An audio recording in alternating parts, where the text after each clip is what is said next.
my name's Paul Webster. I've been, by popular demand and a lot of bullying and mithering, I've decided that I would eventually get around to do a video to try and explain a little bit about bills of exchange in conjunction with the Consumer Credit Act when it comes to utility bills. Now, a brief little bit of history is that in the 1800s, this country became bankrupt. It had no economy, there was no wealth, there was nothing in it. So they had to put the debts onto something that would gain credit and would be able to do such. So they put the debts onto the backs of the labour of the people, which made those people creditors. Now, when they did that, they also gave national resources to the public, which are yours by right, namely gas, water and electric in particular. And it's quite easy to see how this happens to a domestic property, because to a domestic property, if you ask for a paper bill, you will be given a bill that has a giro credit slip. Now that is a joint giro credit from the commercial bank. That is payable to you because the man must always be compensated under the bills of exchange. So as a domestic agreement, you aren't liable to pay for your gas, water or electric as per this. But they did a very clever thing and changed payment slip check to payment slip. That's really thrown everybody. Now, what happened with me was basically British Gas messed up 3 payment plans that I was paying. In the end, because I was involved in a rather large court case involving property, I decided I'd had enough. I said, send me a paper bill please. So they sent me a paper bill. Now what I did with that paper bill, because under the bills of exchange, you are when you get your cheque to compensate you because the company has already been paid by the commercial bank. That is why they must pay you to compensate you. So when that happened and I was reading about it, it meant one of 3 things for the obligation of the bill of exchange. Number 1, I cash the cheque at the post office. The post office do not recognise, they recognise it as a cheque, but they cannot cash it. They're not allowed to. The bank do not recognise it as a cheque, they think it's a paying in slip, and they're not legally trained, neither are the post office. This is all on purpose. So the only other thing that I could do with it is when somebody hands me a cheque for money and they start shouting that I owe them money after they give me that cheque, I gave them the cheque back and I transferred that cheque by my endorsement. And I did it in the following ways.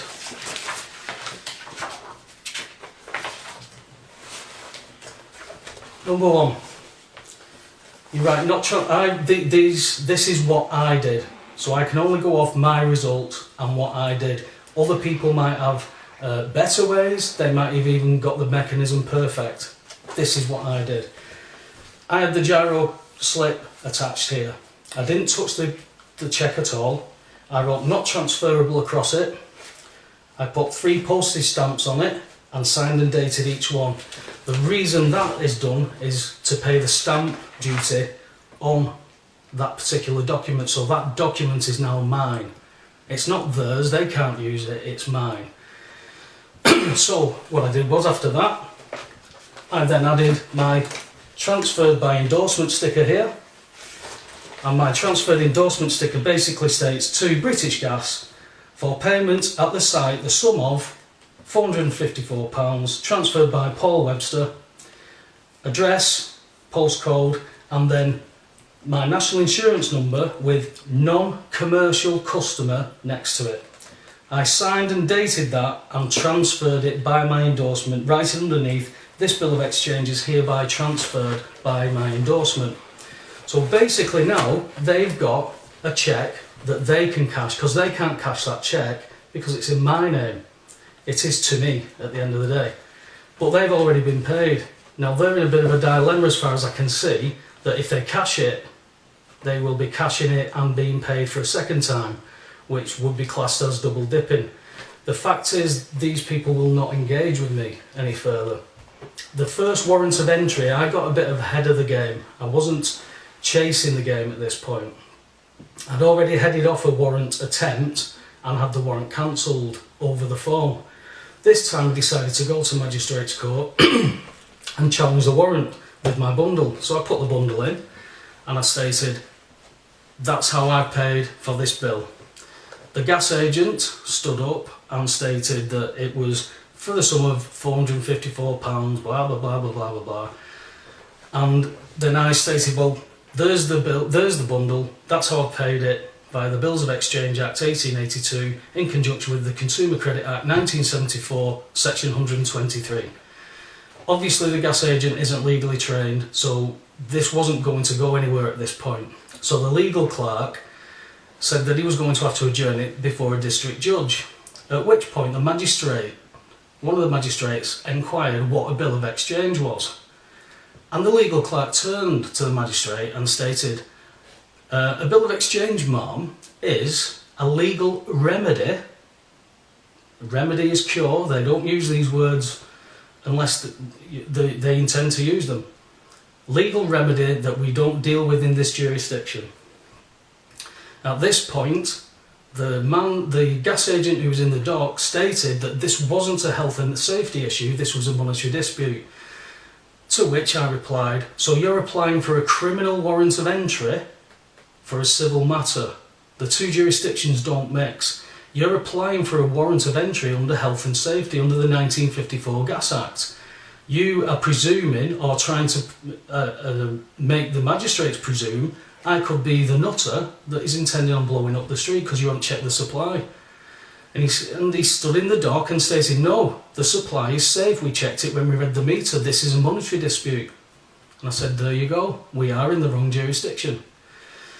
So the legal clerk looked through my documents and said, we're not going to be able to go through this in 10 minutes, Mr. Webster, I'm going to adjourn it before a district judge. To which he did 2 weeks later. I turned up this time to be met by a boiler man. He had his British Gas boiler suit on. It's obvious it must have been a job and knock type thing. And he handed me a letter talking about debt avoidance techniques that have been gleaned from the internet and promissory notes. I've never promised to pay. I've paid it. That's my only obligation. I'm not liable to pay for it. I can't cash it. Have the cheque back. If that's what you're claiming, you haven't been paid, have the cheque back. Or come to court. So the district judge said, you're not legally trained, so we're not going to be able to deal with this today. I'm going to adjourn it for another 56 days, 28 days for British Gas to respond. Please hand the bundle that I'm going to give you to your legal team. The judge said then 28 days for Mr. Webster to answer. So 56 days later, I turned up at court, nobody else did, and no documents were put in. So the warrant was thrown out. That was the second warrant. Then January this year, I went to court again because they were applying for a warrant. I met a new gas agent. This gas agent came up, I approached her and said, are you legally trained? And she said, no. And I said, well, I'm going to put you in the dock and I'm going to cross-examine you about this. And she went, no, you're not. And she withdrew the warrant and put a big X through it. The next time I went to court, it wasn't actually for me. I was giving support to somebody who was doing the same thing with the bills of exchange. And the gas agent saw me and she said, Mr. Webster, the magistrates will not hear any more applications on your property. I've got nothing for you. I went, I'm not here for me today. I'm here on behalf of my friend and we're going to do the same thing. And she went, no, you're not. And she took the warrant out and she crossed it. So they're the stages that I got to. Since then, British Gas have decided to completely ignore me despite phone calls to headquarters and despite numerous letters. I since, on August the 4th, billed British Gas £6,200 for 3 attendances in court, stress and anxiety, plus an administration fee.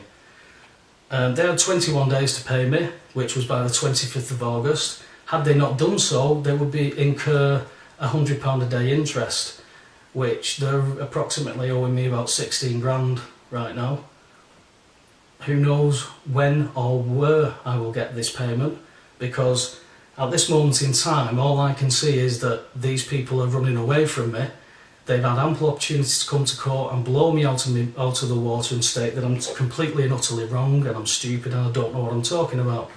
However, having seen a result that was handed to me, that a certain energy company has accepted the transfer by endorsement, this is from a source that I got the bundle from, but obviously British Gas is one of the bigger boys, and they certainly don't want to see this revenue go. So at the end of the day, I can tell you briefly what I put in to it. It's you've got a basic skeleton of an argument, which is the respondent's contention that the complaint, insofar as discerned by the enclosed document, basically what it states in this skeleton is, it's a lot to go into on a quick video. It might be too complicated at the moment. You need to get your head around the fact that you've got to understand the concept that you're not liable for this. There is reasons why you are not liable, and sticking to that somebody's not paying the gas bill so your gas bill goes up is ludicrous, because my question to you is, if I took you to a pub and said it was a free bar, would you insist on paying for your drinks? There's nobody answered yes to that question as yet. So you put your bundle together, you write to them, you ask them to come and view the meter and the supply to check the safety of it. You also do a removal of implied rights of access, unless it's by appointment. As I said, you do the not transferable and send the cheque back, and you put your not transfer, you put your transfer by endorsement sticker on that. Always keep all your receipts. You don't need to send them special recorded. You can send them first class at the post office and get a receipt for that. You don't need to put a stamp on it and hope it gets there. You can put it in at the post office and get a receipt. First class is first class. In the bundle is a copy of the Bills of Exchange Act 1882. Next to that, I have the Stamp Act of 1981. As I explained, the stamp duty paid on the document makes sure that that document is now owned by you and they can't take control of it. I also put a stamp on the back of the document just in case these people try and play around with the document at all. So that's the Stamp Duty Act. I then have a copy of the Consumer Credit Act, section 123, which states under section 5, this section does not apply where the regulated agreement is non-commercial. Now that tells you that non-commercial is not subject to it. You are not liable. Along with that, we have the rights of entry under the Gas and Electricity Boards Act of 1954. This is what they apply for a criminal warrant of entry for. So they actually take you to a magistrate's court for a criminal warrant of entry based under health and safety. But when you get the gas agent standing in the dock saying, no, this is a monetary dispute, this is to put a pay-as-you-go meter in, then you don't need anything better than that. He's telling the magistrates that it's a monetary dispute. They want to put a payment meter in to hold you ransom for something that you are not liable to pay. They're committing fraud if they issue a warrant for such a thing. They only rubber stamp the warrants based on health and safety. That's what they would stick to, and that's what they go for, because they cannot get a criminal warrant of entry for a monetary dispute. We also have the Gas Act 1986, which is basically the same type of thing. It's a health and safety issue that they're applying under. I just threw them in the bundle so that you can actually direct them to where you're quoting this stuff from. That there is no monetary disputes involved in any of these acts. And then just to top it off, you throw in the Fraud Act of 2006, which, you know, it really tells them then what your intentions are. I also have a contempt of court by Archbold, which is through Lord Diplock. You can find this on the internet, and this basically tells you things along the lines of the unhindered access and stuff to courts that you are allowed. Nobody can make a claim against you without proving it. I can't claim that somebody owes me £1,000, go to court, get a warrant of entry without them being there and me not proving my claim. But that's what these corporations are doing. A lot of it with the help of the courts.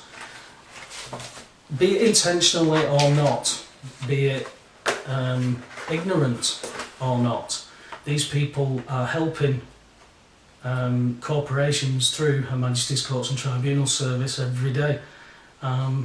It stretches, this stuff stretches into council tax, mortgages, things like that. I can go on and on because those are massive subject matters on their own. Basically, when we boil it all down, we're being ripped off, we're being stolen from, we're being robbed blind, and it's through, most of it is through consent, which is ignorance. I was ignorant 5-10 years ago. I didn't know any of this stuff. Through circumstances you get to learn this stuff and you can't unlearn it. It's not about cutting corners, it's not about finding loopholes, it's what was given to you via your great-great-great-grandparents. These people have earned this for you and you aren't taking your rights up. There'll be other videos to follow, but for now, this is Paul Webster. Good luck with anybody who attempts to try and use this. This is not legal advice. I'm not legally trained and do not offer legal advice. This is information that I have used. Those are the results that I've got to. Can I say that the bills of exchange and the Consumer Credit Act I've used paid my bill or wrote my bill off, which is what it should be against the domestic readings? No, I can't, because I can't get confirmation of that. The judge would not find in my favour that the bill had been paid because there was nobody there to contest it. So at this moment in time, because there's nobody there to contest it, that is why there is no win. As soon as you get somebody legally trained from these corporations into a court, they're done. Thank you.